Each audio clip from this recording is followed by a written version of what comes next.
If you are any kind of citizen of the internet, it's been hard to miss the star-studded launch of Meta's new short-form social media app, Threads, which looks sneakily like Twitter and has a logo that can only be described as your grandmother's knitting gone really wrong.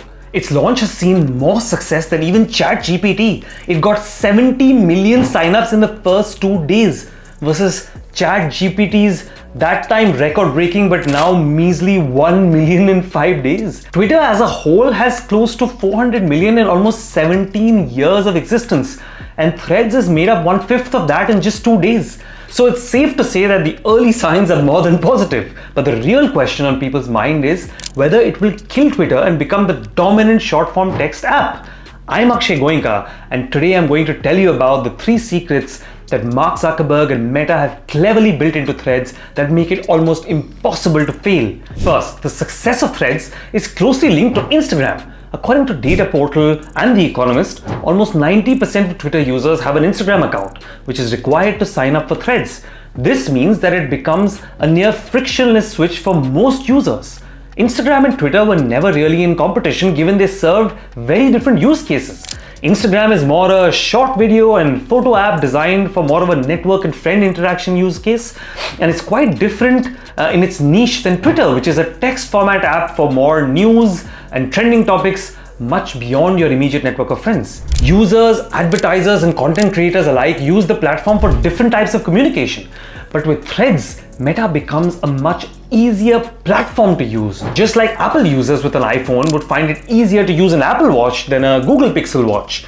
The tech integration, the advertising bundle rates, the creator tools, etc. at Threads will make this more and more the default choice. Second, Meta conquered the one big challenge that other Twitter competitors like Mastodon faced: the critical mass, or the feeling that everyone's already here.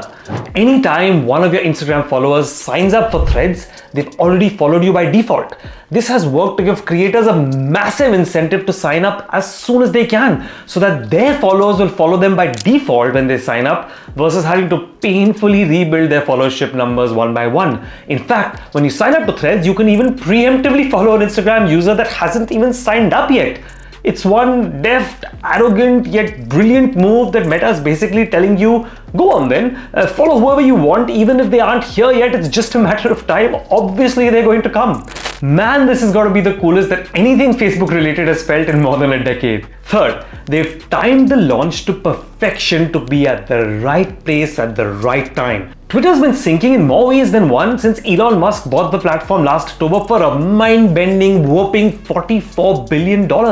Since then, they've fired about 80% of the employee base, ad sales are 30% lower, and the user base is dropping fast. One estimate by a financial services firm called Fidelity said that this had wiped out about 2/3 of Twitter's enterprise value as a whole. It has further created havoc by introducing paid blue ticks which allow anyone to get verified, leading to complete loss in the meaning of the word verified. For example, this parody account of Elon Musk is now called a verified account. And now what feels like the final nail in the coffin, on the 1st of July it introduced a paywall for users to have to pay to read more than a certain number of tweets, leading to mass outrage. As if sent by the social media gods themselves, Meta chose this moment to launch Threads with a familiar, in fact, too familiar interface. Doesn't that look a bit like Twitter? But I digress. This interface does feel familiar. There's a promise to have no ads or a paywall till they reach at least 1 billion users. So for the first time in a decade, a Facebook or Meta product is now feeling like a warm, safe, fuzzy space. You might have put your money on Donald Trump inventing time travel or South Africa winning the Cricket World Cup before you expected this one. By the way, don't miss that 1 billion user target I talked about. That is crazy. That is more than double the user base that Twitter has built in 17 years. Meta's basically saying with all the nonchalance of a bull in a china shop that we expect to get to double your size before we even need to bother about making any money with this thing. Jeez, this is tech trash talk at its subtextual and subliminal best. Well, there you have it. To borrow my favorite Mr. Who's the Boss line, Twitter has meta'd its match. Damn, there's no way to make that one not sound lame. Do you think that Threads will kill Twitter? Let me know in the comments below, and if you like this video, please do subscribe so you can get more and more of my other videos on your feed. And do go and watch my video on the incredible new Apple Vision Pro and also the secret way in which social media companies are making money off of your time. See you there.